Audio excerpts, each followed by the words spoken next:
പ്രതിസന്ധികളെ മറികടന്ന് എന്തായാലും സുജിത്തിന് പ്രണയസാഫല്യമാണ്. 5 വർഷത്തെ പ്രണയം അത് വിവാഹത്തിലേക്ക് എത്തിയിരിക്കുന്നു. തീർച്ചയായും വളരെയധികം സന്തോഷമുണ്ട്. 5 വർഷം പൂർത്തീകരിച്ച് പഴയ ഒരു അമ്പലത്തിൻ്റെ അവിടെ വെച്ചിട്ടുള്ള ഒരു ഫെയറായിരുന്നു തുടങ്ങി വെച്ചിട്ടുണ്ടായിരുന്നത്. അപ്പോൾ പൂർത്തിയായി. അത് ഗുരുവായൂർ വെച്ച് തന്നെയാണോ?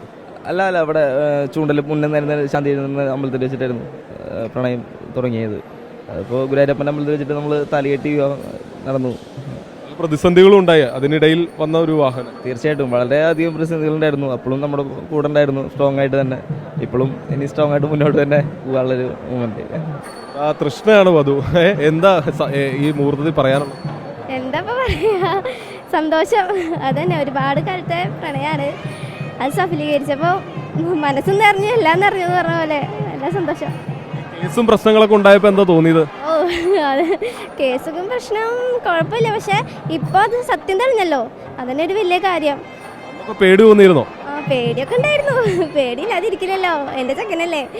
അപ്പൊ അങ്ങനെ ഇതിനെ സംബന്ധിച്ച് ക്രൂരമായ ലോകമർദ്ദനത്തിനായിരുന്നു ഇരയായത്. സുജിത്ത് എന്തായാലും പോരാട്ടം തുടരും. തീർച്ചയായിട്ടും പോരാട്ടം തുടർന്നുകൊണ്ടേയിരിക്കും. അതാണ് നമ്മുടെ ആവശ്യം.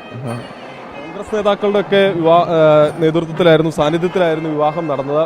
പ്രത്യേകിച്ച് മുൻ എം പി ടി എൻ പ്രതാപനുണ്ട്. അതോടൊപ്പം തന്നെ DCC പ്രസിഡന്റ് ജോസഫ് ടാജറ്റ് ഉണ്ട്.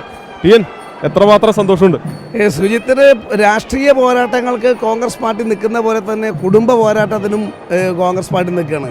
5 വർഷമായിട്ടാണ് സുജിത്തും സഹധർമ്മിണിയും തമ്മിലുള്ള പ്രണയം. ആ പ്രണയ സാഫല്യം ഇന്ന് ഗുരുവായൂരപ്പൻ്റെ നടയിൽ സബലീകൃതമാകുകയാണ്.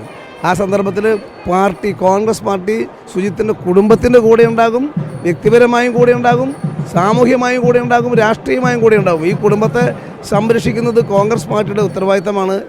അതോടൊപ്പം തന്നെ പറയാനുള്ളത്, കഴിഞ്ഞ ദിവസം പല നേതാക്കളും സുജിത്തിനെ സന്ദർശിച്ചിരുന്നു. AICC general secretary KC Venugopal വിവാഹ സമ്മാനമായി ഒരു മോതിരം സമ്മാനിച്ചു. പക്ഷേ DCC പ്രസിഡന്റ് ജോസഫ് ടാജറ്റ് ആകട്ടെ ഏറെ വൈകാരികമായി തൻ്റെ കഴുത്തിൽ കിടന്ന മാല വിവാഹ സമ്മാനം കൊടുത്തു. വളരെ സന്തോഷമുണ്ട്. ഞാൻ നേരത്തെ സൂചിപ്പിച്ചതുപോലെ എല്ലാ പരീക്ഷകളെയും അതിജീവിച്ച് വെന്നിക്കൊടി പാറിച്ചിട്ടാണ് ഞങ്ങളുടെ യൂത്ത് കോൺഗ്രസിൻ്റെ നേതാവ് സുജിത്ത് എത്തിയിരിക്കുന്നത്. പാർട്ടിയുടെ പ്രസിഡന്റ് എന്ന നിലയിൽ വളരെ അഭിമാനത്തോടു കൂടിയാണ് ഞാൻ ഈ നിമിഷത്തിൽ നിൽക്കുന്നത്. എല്ലാവിധ ആശംസകളും ഭാവി ജീവിതത്തിന് നേരുകയാണ്. രണ്ടുപേർക്കും എല്ലാവിധ ആശംസകളും. അപ്പോൾ എന്തായാലും സുജിത്ത് അങ്ങനെ ഒരു പുതിയ ജീവിതത്തിലേക്ക് കടക്കുകയാണ്. പ്രതിസന്ധികളെ മറികടന്നു. ഇനിയും നിയമപോരാട്ടം തുടരും.